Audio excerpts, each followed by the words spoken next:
আজকে আমাদের ঘরে লোকাল চিকেন। এখানে সব কিছু রেডি করে রাখছি, এখন মশলা করে নিব।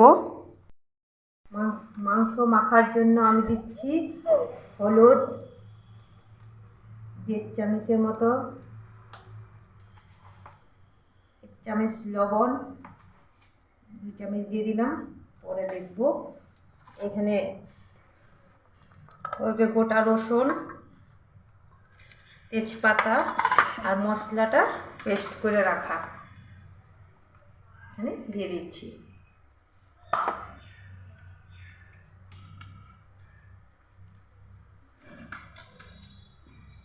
এখন তেল দিয়ে মেখে নিব।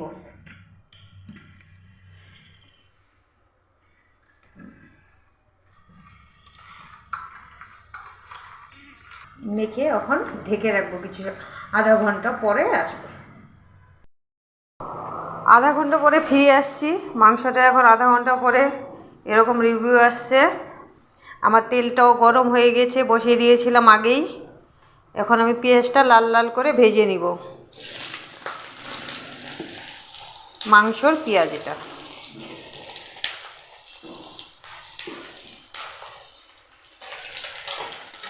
পেঁয়াজটা আমি লাল লাল করে ভাজা পর্যন্ত দেখাচ্ছি আপনাদের। মাংসর পেঁয়াজ লাল লাল হয়ে আসছে, আর অল্প একটু।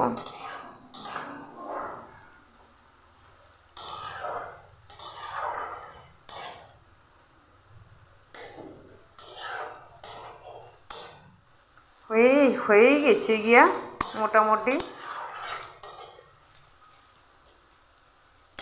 এখন আমি টমেটোটা দিয়ে দিব।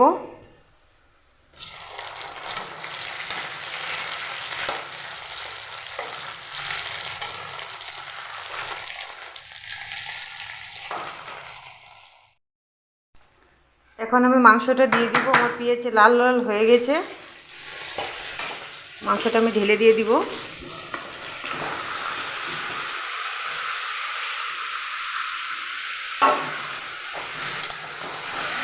এখন লেড়ে চেড়ে ঢেকে দিব অল্প। লোকাল মুরগিটা সিদ্ধ হতে অল্প টাইম লাগে। 10 মিনিট পরে দেখাচ্ছি। আধা ঘন্টা পরে ঘুরে আসছি, মাংসটা এরকম আছে। 10 মিনিট আগে খুলেছিলাম, কিন্তু জল বেরিয়েছিলাম। স্টিম কম দিয়ে কষানো হয়েছে, তো এই জন্য কষানো মোটামুটি হয়ে আসছে। আর একটু সামান্য কষাবে। লোকাল মুরগি যত কষাবে অত ভালো, স্টিম কম দিয়ে। আমার ছেলে অনেকটা মাংস লাগে, এই জন্য ওকে 1 পিস মাংস টেস্ট করার জন্য দিচ্ছি।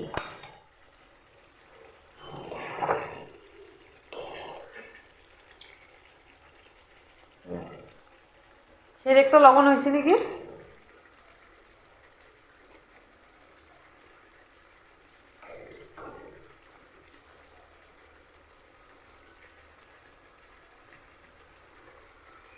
লবণ হয়েছে? ভালো হয়েছে? ভালো লাগছে বলে ঠিক আছে। আমি এদিকে কষিয়ে জল দিয়ে দেই।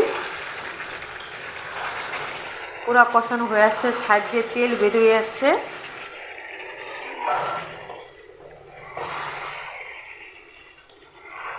দেখতেই পাচ্ছ কত তেল আসছে, সাইড দিয়ে মশলাটা ছেড়ে দিয়েছে।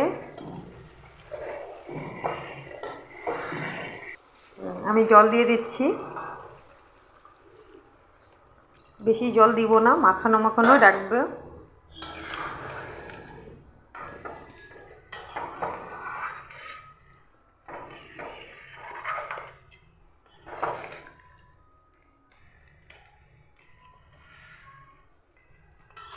এতটুকুই রাখবে, কিন্তু একটু ফুটবে মাংস। 10-15 মিনিট ঢেকে রাখি, তারপরে দেখবো মাংসটা কেমন হয়েছে। এখন খুলে দেখলাম যে মাংস ফাইনাল লুক এসে পড়েছে। আমি এখন গরম মশলা দিয়ে নামিয়ে দিব। গরম মশলা দিব,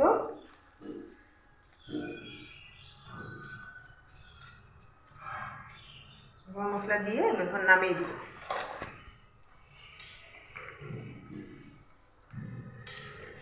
লোকাল মুরগিটা একটু ঝোলঝোলি ভালো, এই জন্য ফার্স্ট ভিডিও বানিয়েছি। আপনারা ভুল চুলারে দেখে নেবেন। এখন বন্ধ করে দিব, মাংস আমার রেডি হয়ে গেছে।